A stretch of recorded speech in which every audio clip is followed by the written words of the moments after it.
Hi friends, welcome to our channel Feel Free to Cook. இன்னைக்கு நம்ம சேனல்ல பாகற்காய் தொக்கு எப்படி பண்ணலாம்ங்கறத பார்க்கலாம்.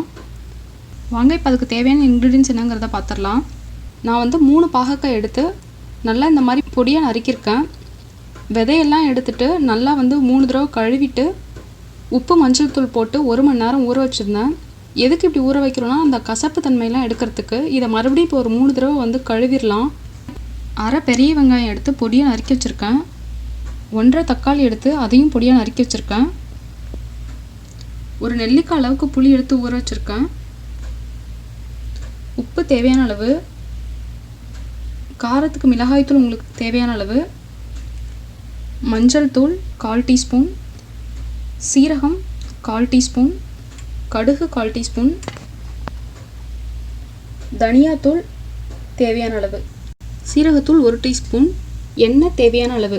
தொக்குங்கிறதுனால கொஞ்சம் அதிகமாக தான் எண்ணெய் தேவைப்படும். உங்ககிட்ட நல்லெண்ணெய் இருந்தால் அதை எடுத்துக்கோங்க, அது இன்னும் நல்லாயிருக்கும். 1/4 டீஸ்பூன் பெருங்காயத்தூள். வாங்க இப்போ எப்படி பண்ணலாங்கிறத பார்க்கலாம். ஃபஸ்ட்டு ஸ்டவ் ஆன் பண்ணிட்டு ஒரு பேனை ஹீட் பண்ணிட்டேன். பேன் ஓரளவுக்கு சூடாயிருச்சு. இப்போ 4 டீஸ்பூன் ஆயில் விட்டுக்கலாம்.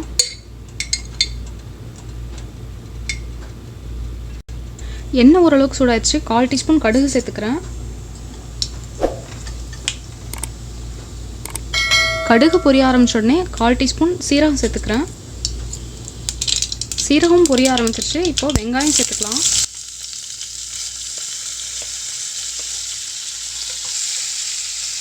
வெங்காயம் நல்லா வதங்கிறதுக்கு கொஞ்சமாக உப்பு சேர்த்துக்கலாம்.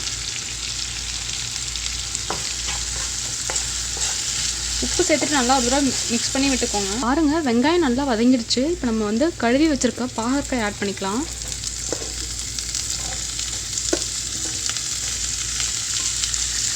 இந்த பாகற்காய் நல்லா வதங்கணும். மூடி போட்டு வச்சுக்கலாம். பாருங்க பாகற்காய் நல்லா வெந்து கலர் மாறி இருக்கு. இந்த ஸ்டேஜ்ல வந்து நம்ம ஆல்ரெடி கட் பண்ணி வச்சிருக்க தக்காளி ஆட் பண்ணிக்கலாம்.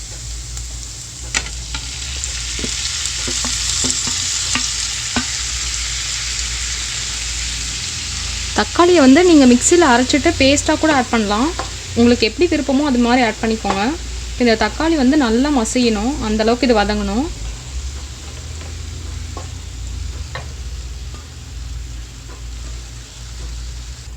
தக்காளி ஆட் பண்ணிட்டு கொஞ்சமாக வந்து மஞ்சள் தூள் ஆட் பண்ணிக்கலாம்.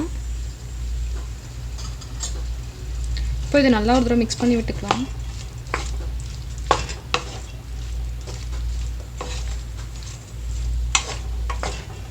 இப்போ இது குழைவாக வேகட்டும். மறுபடியும் மூடி போட்டு வச்சுக்கலாம். தக்காளி நல்லா குழைவாக வதங்கிருச்சு. இந்த ஸ்டேஜில் வந்து நம்ம கரைச்சி வச்சுருக்கிற புளியை ஆட் பண்ணிக்கலாம். ரொம்ப திக்காக கரைச்சிங்கன்னா கொஞ்சம் தண்ணி தனியாக விட்டுக்கோங்க. இப்போ நம்ம ஊற்றிருக்கிற புளியோட பச்சை வாசனைலாம் போகிற அளவுக்கு இது நல்லா வதங்கணும். இப்போ இந்த டிஷ்ஷுக்கு தேவையான அளவுக்கு உப்பு சேர்த்துக்கலாம். புளியோட இது கொதிக்கட்டும். மறுபடியும் மூடி போட்டு வச்சுக்கலாம்.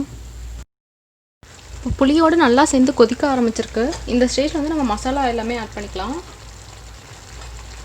நான் வந்து 1/2 ஸ்பூன் தான் மிளகாய்த்தூள் ஆட் பண்ணுறேன். இது தனி மிளகாய்த்தூள். உங்களுக்கு நீங்கள் எவ்வளோ குவான்டிட்டி செய்கிறீங்களோ அதுக்கேற்ற மாதிரி ஆட் பண்ணிக்கோங்க. 1/2 டீஸ்பூன் மிளகாய்த்தூள் ஆட் பண்ணால் 1 டீஸ்பூன் தனியாத்தூள் ஆட் பண்ணிக்கோங்க. மிளகாய்த்தூள் எவ்வளோ எடுக்கிறீங்களோ அதில் வந்து டபுள் மடங்கு எடுத்துக்கோங்க தனியாத்தூள். சீரகத்தூள் 1/2 டீஸ்பூன் ஆட் பண்ணுறேன்.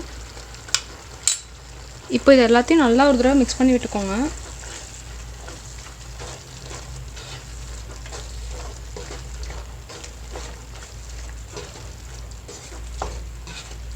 இப்போ இதனோட பச்சை வாசனைலாம் போகிற அளவுக்கு இது நல்லா வதங்கணும்.